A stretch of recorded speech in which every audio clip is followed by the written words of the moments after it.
ഓരോ ദിവസം ചെല്ലും തോറും മികച്ച അഭിപ്രായമാണ് കാന്താര ചാപ്റ്റർ 1 തിയേറ്ററുകളിൽ നിന്ന് നേടുന്നത്. ഋഷഭ് ഷെട്ടി സംവിധാനം ചെയ്ത ചിത്രം ഹോംബാലെ ഫിലിംസ് ആണ് നിർമ്മിച്ചത്. ഋഷഭ് തന്നെയാണ് ചിത്രത്തിൽ ബെർമെ എന്ന കഥാപാത്രമായി എത്തിയതും. 125 കോടി ബജറ്റിലൊരുങ്ങിയ ചിത്രം 1000 കോടി കളക്ട് ചെയ്യുമെന്ന് ആരാധകരും ഇൻഡസ്ട്രി ട്രാക്കർമാരും റിലീസിന് മുന്നേ തന്നെ വിലയിരുത്തിയിരുന്നു.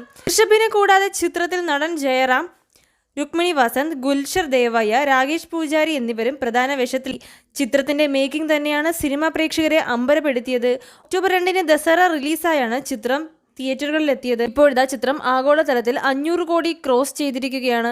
ചിത്രത്തിന്റെ നിർമ്മാതാക്കളായ ഹോംബാലെ ഫിലിംസ് തന്നെയാണ് ഇക്കാര്യം പങ്കുവച്ചിരിക്കുന്നത്. 509.25 കോടിയാണ് ആദ്യ ആഴ്ചയിൽ തന്നെ ചിത്രം കളക്ട് ചെയ്തിരിക്കുന്നത്. വിജയ് കിരകണ്ടൂർ ആണ് ഹോംബാലെ ഫിലിംസിന്റെ ബാനറിൽ ചിത്രം നിർമ്മിച്ചിരിക്കുന്നത്. പാൻ ഇന്ത്യൻ റിലീസായാണ് കാന്താര തിയേറ്ററുകളിൽ എത്തിയത്.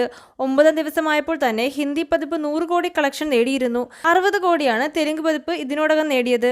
മലയാളത്തിലും തമിഴിൽ നിന്നുമായി 20 കോടിയും ചിത്രം കളക്ട് ചെയ്തു. അരവിന്ദ് കശ്യപാണ് ഛായാഗ്രഹണം ഒരുക്കിയിരിക്കുന്നത്. കാന്താരയുടെ വിജയത്തിന് പിന്നാലെ സംവിധായകൻ ഋഷഭ് ഷെട്ടി സിദ്ധിവിനായക ക്ഷേത്രത്തിൽ ദർശനത്തിനെത്തിയിരുന്നു. വെള്ളിയാഴ്ച രാവിലെയാണ് ഋഷഭ് ക്ഷേത്രത്തിൽ ദർശനത്തിലെത്തിയത്. അതേസമയം കാന്താര ചാപ്റ്റർ 2 സംവിധായകൻ പ്രഖ്യാപിച്ചിട്ടുണ്ട്. 3 വർഷമെടുത്താണ് കാന്താര ചാപ്റ്റർ 1 ഷൂട്ടിംഗ് പൂർത്തിയാക്കിയത്. ഇതുപോലുള്ള കൂടുതൽ മൂവി അപ്ഡേറ്റുകൾക്കായി ഈ ചാനൽ മറക്കാതെ സബ്സ്ക്രൈബ് ചെയ്യൂ.